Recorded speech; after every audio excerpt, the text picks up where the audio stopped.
Bonjour tout le monde. Alors, cette semaine, on parle du roman Sous la neige de décembre de Martine Labonté-Chartrand. Donc, comme je vous le disais, on parle du roman juste ici, Sous la neige de décembre. Donc, c'est le moment propice pour vous parler de ce genre de petit roman.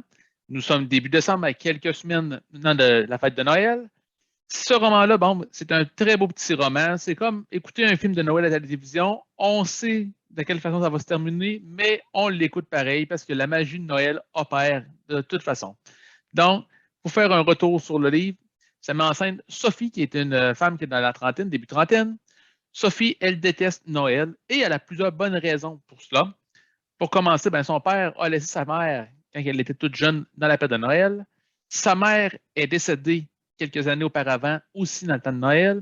Et son fiancé a rompu avec elle, il y a quelques années aussi, à Noël. Donc, Sophie, elle, à chaque année, c'est un voyage dans le sud pour la période de Noël. Sauf que Sophie aussi, il faut dire qu'elle est indépendante de moyens financiers, donc elle a quand même beaucoup de moyens financiers et elle a commencé à écrire. Donc, elle est présentement en train d'écrire son premier roman. Mais tout va changer parce qu'elle va recevoir un matin un téléphone de sa grand-tante Maggie, qui habite à Fairhaven, au Vermont, qui lui dit que bon, la personne qui s'occupe d'elle présentement doit s'absenter pour la période des fêtes. Elle aimerait que Maggie vienne passer du temps avec elle à Fairhaven, au Vermont, pendant la période des fêtes. Fait que Maggie va finalement décider de troquer son voyage dans le sud pour un voyage au Vermont.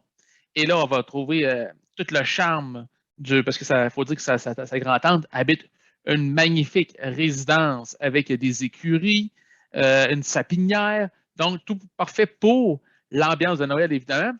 Et aussi, elle a un magnifique, je pourrais dire, homme à tout faire du nom de Milo, qui ne laissera pas indifférent Sophie.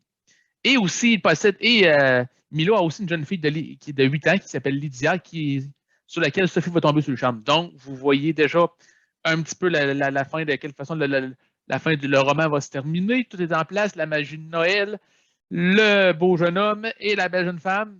Mais quand même, comme on dit, c'est le temps des fêtes, il faut laisser opérer la magie et il faut des fois se laisser bercer par le temps des fêtes.